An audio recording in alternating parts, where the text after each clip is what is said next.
থেকে 9 বছর পর আমি পুকুরে নামলাম।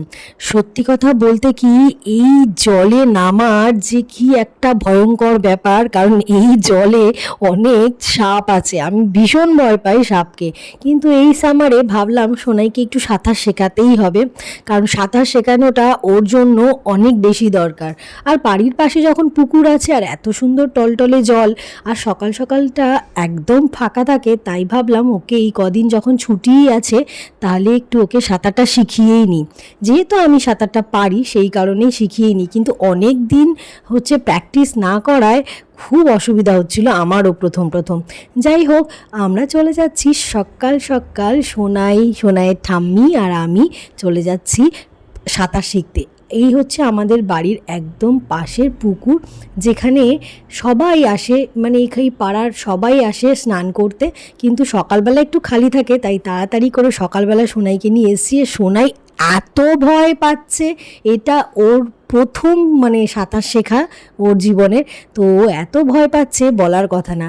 আগের দিন গিয়েছিলাম, আবারও আর আজকে চলে যাচ্ছি। আজকে কিন্তু সোনাই দাদুকে বগল দাওয়া করে নিয়ে যাচ্ছে। দাদু একটা কি তৈরি করেছে দেখো, থার্মোকল দিয়ে একটা কীরকম বড় দড়ি দিয়ে পাকিয়ে তৈরি করেছে, যাতে সোনাই এটাতে করে সাঁতার কাটতে পারে। কিন্তু এসে দেখি ওরে বাবা, এত ভিড়, সব কচি কাচারা জলে নেমে গেছে, মানে পাড়ার যত কচি কাচারা ছিল, সঙ্গে ওর বাবারাও ছিল, যাতে বাচ্চাদের সুইমিং শেখাতে পারে। এখানে সবাই কিন্তু সাঁতার শিখতে এসছে।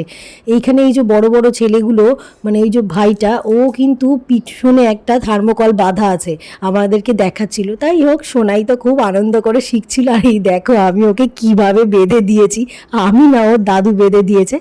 যাই হোক, ও তাড়াতাড়ি করে নেমে অনেকক্ষণ ধরেই প্রায় শিখলো।